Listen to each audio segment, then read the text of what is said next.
성탄이 점점 가까워지는 12월의 한가운데 여러분은 어떤 마음으로 하루하루를 보내고 계신가요? 거리의 불빛은 화려하고 만남은 잦아지지만 문득 마음 한편이 좀 텅 빈 것처럼 느껴질 때도 있는 것 같습니다. 이번 주 목사님의 말씀은 바로 그 지점을 파고들었어요. 이 들뜬 대림절의 시기에 하나님께서 우리에게 아주 근본적인 질문을 던지신다는 겁니다. 너는 무엇으로 나를 맞이하려 하느냐? 이 질문이 한 주 내내 제 마음속을 떠나지 않더라고요. 그 질문 참 묵직하게 다가오죠. 이게 단순히 크리스마스 준비는 잘 되어가니? 선물은 샀고 장식은 했니? 이런 연말의 분주함을 묻는 게 아니라는 점에서 시작해야 합니다. 목사님의 말씀처럼 이 질문의 진짜 의도는 지금 당신은 어떤 존재로 내 앞에 서 있는가? 이걸 묻는 우리의 정체성과 삶의 방향성 자체에 대한 물음입니다. 오늘 이 시간에는 그 질문의 의미를 함께 아주 깊이 들여다보려고 합니다. 네, 맞아요. 그래서 오늘 여러분과 함께 목사님의 말씀을 따라가 보려고 합니다. 어떤 화려한 외적인 중기가 아니라 보이지 않는 내면의 중심을 보시는 하나님의 시선을 따라가면서 우리가 잊고 있던 신앙의 진짜 본질이 무엇인지 다시 발견하는 시간이 되었으면 좋겠습니다. 말씀의 첫 부분에서부터 우리가 흔히 놓치는 핵심을 딱 짚어주셨어요. 하나님을 만나는 중요한 순간에는 항상 이 존재에 대한 질문이 있었다는 점입니다. 예를 들어 사무엘상 16장에서 모두가 장남 엘리압의 준수한 외모와 키를 보고 왕이 될 거라고 생각했잖아요. 네네, 그랬죠. 근데 하나님은 나는 사람이 보는 것과 같지 아니하니 사람은 외모를 보거니와 나 여호와는 중심을 보느니라. 그 말씀하시잖아요. 아주 그 지점입니다. 인간의 시선과 하나님의 시선이 어떻게 다른지를 아주 명확하게 보여주는 장면이죠. 우리는 늘 보이는 것, 증명할 수 있는 것에 집중하는 경향이 있거든요.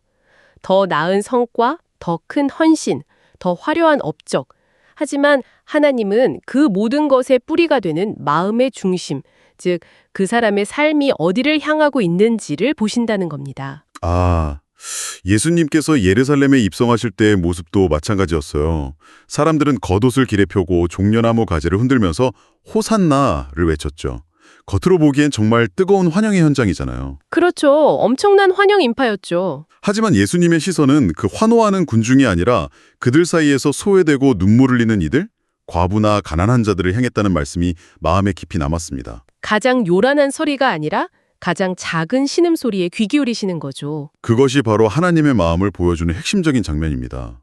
우리는 종종 더 정성스러운 예배, 더 많은 헌금, 더 열심히 하는 봉사, 이런 외적인 행위로 하나님을 감동시켜드릴 수 있다고 생각합니다. 물론 그 자체는 귀한 모습이죠.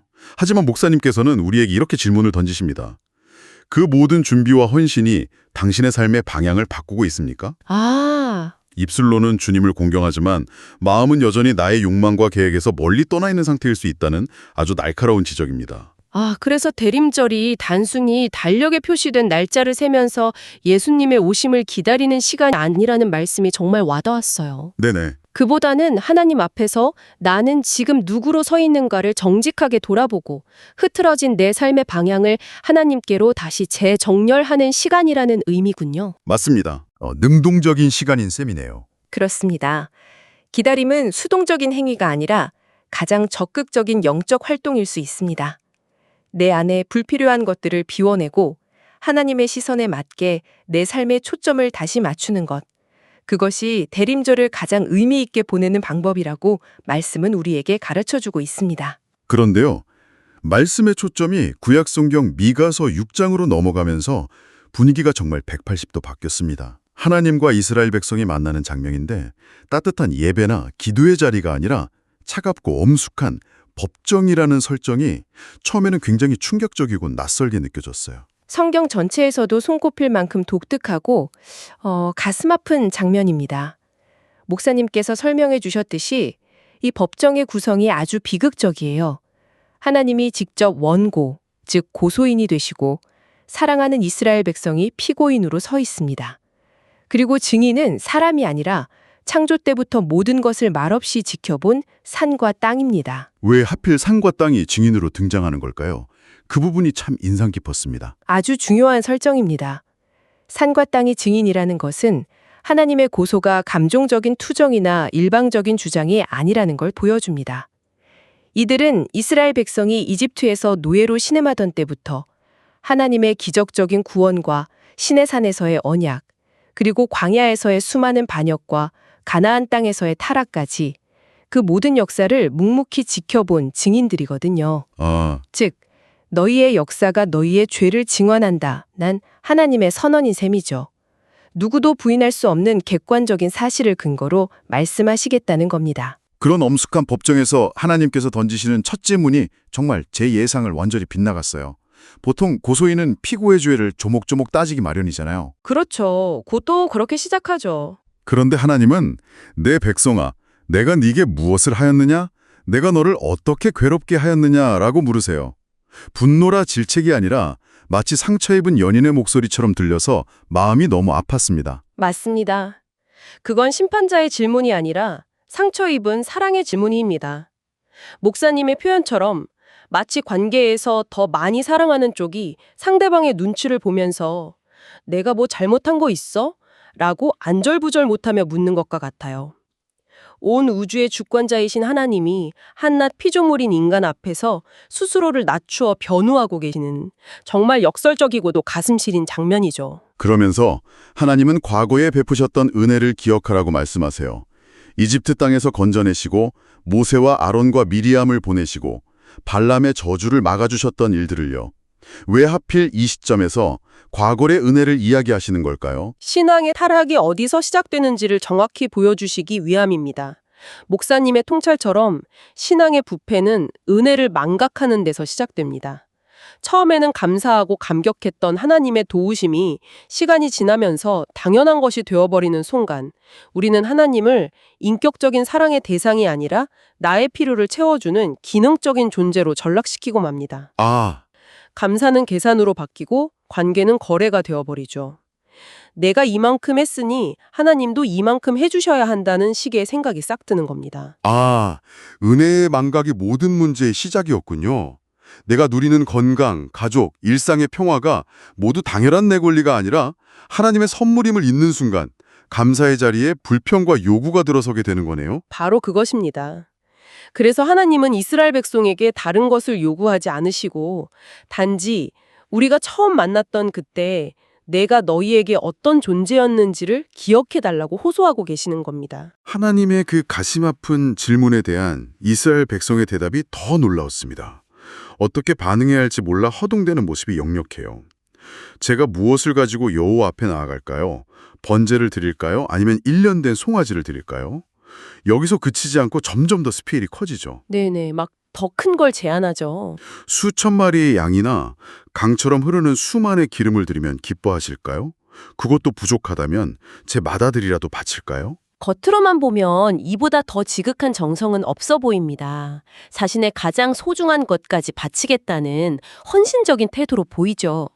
하지만 목사님께서는 이 질문 안에 숨겨진 아주 위험한 전제를 정확히 짚어주셨습니다. 그게 뭐였죠? 바로 내가 아직 충분히 드리지 않아서 이 모든 문제가 생겼다는 생각입니다. 문제의 원인을 하나님의 마음을 헤아리지 못한 자신에게서 찾는 게 아니라 재물의 양이 부족했다는 물질적인 차원에서 찾고 있는 거죠. 그래서 과잉헌신이라는 표현을 쓰셨군요. 하나님의 마음과는 완전히 동떨어진 자기 열심에만 빠져있는 모습이네요. 그렇습니다. 여기서 말씀은 우리 신앙의 전곡을 지르는 통찰을 줍니다. 타락한 신앙은 언제나 순종 대신에 과잉헌신을 선택한다. 왜 그럴까요? 순종은 내 삶의 방향 자체를 바꾸고 나의 고집과 욕망을 내려놓아야 하는 고통스럽고 어려운 길이거든요. 반면에 과잉헌신은 내 삶의 근본적인 변화 없이 무언가를 더 바치고 더 행하는 것으로 문제를 해결하려는 훨씬 쉽고 자기 만족적인 길입니다. 와, 정말 날카로운 지적이네요. 삶의 변화라는 본질은 회피한 채 종교적인 행위를 더 많이 하는 것으로 신앙의 의무를 다했다고 착각할 수 있다는 거군요. 일주일에 한 번 예배드리는 것을 2번으로 늘리지만 정작 삶의 현장에서는 여전히 이기적이고 불의한 모습 그대로 살아가는 것처럼요. 정확합니다. 그것은 하나님을 향한 사랑의 반응이 아니라 내가 원하는 것을 얻어내기 위해 신을 달래려는 인간적인 욕망의 또 다른 표현일 뿐입니다.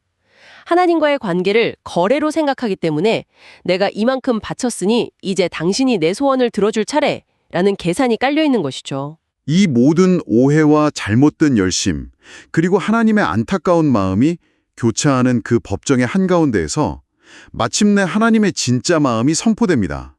미가서 6장 8절의 말씀이죠. 너 사람아, 주께서 선한 것이 무엇임을 내게 보이셨나니 여호와께서 내게 구하시는 것은 오직 정의를 행하며 인자를 사랑하며 겸손하게 내 하나님과 함께 행하는 것이 아니냐. 이 말씀이 선포되는 순간 모든 논쟁이 끝나는 듯한 느낌이었습니다. 이 말씀은 구약의 황금률이라고 불릴 만큼 구약 전체의 메시지를 압축하고 있습니다. 여기서 주목할 점이 몇 가지 있습니다. 먼저 하나님은 이스라엘 백성아라고 부르지 않으시고 시대를 초월하여 모든 인간을 향해 너 사람아, 어우맨라고 부르십니다.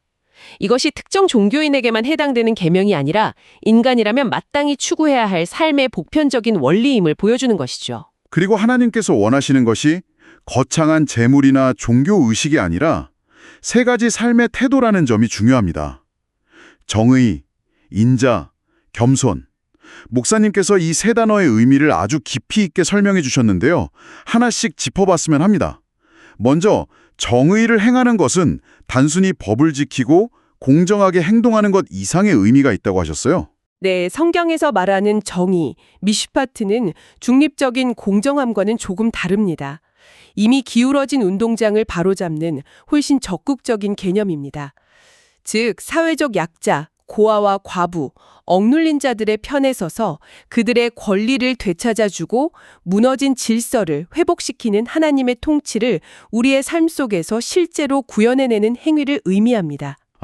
나의 안락한 중립지대를 벗어나서 고통받는 이웃의 삶에 구체적으로 개입하라는 요청이군요. 바로 그거죠. 두 번째는 인자를 사랑하는 것입니다.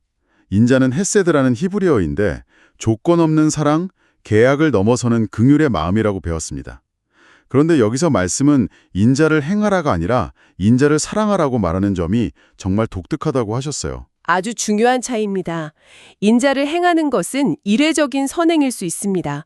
하지만 인자를 사랑하는 것은 나의 존재 자체가 긍휼을 기뻐하고 추구하는 방향으로 설정되는 것을 의미합니다. 누군가를 돕는 것이 의무감 때문이 아니라 그 행위 자체에서 기쁨을 느끼는 상태가 되는 것이죠. 희생과 아픔 없이는 불가능한 나의 이기적인 계산을 기꺼이 무너뜨리는 그 마음 자체를 사랑하라는 한 차원 높은 수준의 요구입니다. 마지막으로 겸손하게 네 하나님과 함께 행하는 것.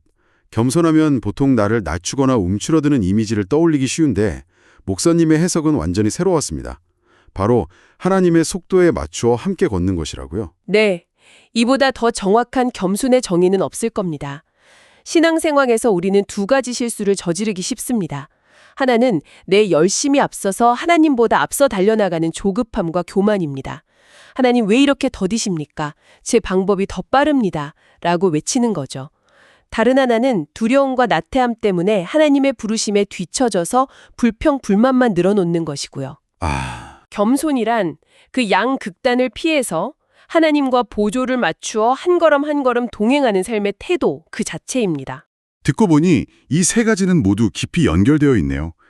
약자의 편에 서는 정의는 나를 희생하는 인자 없이는 불가능하고 그 모든 것은 내 뜻을 내려놓고 주님과 함께 걷는 겸손의 태도 위에서만 실천될 수 있겠군요. 정확합니다. 그리고 이 모든 것을 하나님께서 내게 요구하시는 것이라고 표현한 부분도 단순한 명령이 아니라 내가 너에게 이런 은혜를 베풀었으니 너의 삶이 이런 방향으로 나아가는 것이 마땅하지 않겠니? 이렇게 관계 속에서 간절히 묻고 기대하시는 하나님의 마음이 담겨 있다는 해석이 정말 큰 울림을 주었습니다. 맞습니다. 강압적인 율법 조항이 아니라 사랑에 기반한 관계의 초대인 셈이죠. 나와 함께 이런 멋진 삶을 살아보지 않겠니? 라는 하나님의 애정어린 부탁입니다. 결국 오늘 목사님의 말씀은 우리에게 그저 조금 더 착하게, 조금 더 도덕적으로 살라고 요청하는 것이 아닙니다. 우리 삶의 운영체제, 그 질서 자체를 완전히 재배열하라고 도전합니다. 정의는 이기적인 나의 안락함을 뒤흔들고요. 인애는 철저한 손익계산을 무너뜨리며 겸손은 성공을 향해 질주하는 조급한 우리를 멈춰 세웁니다. 결코 쉽지 않은 길이죠. 네, 정말 그렇네요. 대림절은 무언가를 더하고 채우는 시간이 아니라 오히려 불필요한 것들을 내려놓고 비워냄으로써 주님을 맞이할 공간을 만드는 시간이라는 마지막 말씀이 오랫동안 마음에 남습니다. 여러분, 이번 한 주 동안 나는 무엇으로 주님을 맞이할까? 이 질문을 스스로에게 던져보시면 어떨까요? 우리 삶을 가득 채우고 있는 분주함과 욕심, 걱정들 중에서 주님께서 들어오실 공간을 내어드리기 위해 가장 먼저 내려놓아야 할 것은 무엇인지 조용히 생각해보는 시간을 갖는 겁니다. 그것이 이 대림절을 가장 복되게 보내는 시작이 될 것이라 믿습니다.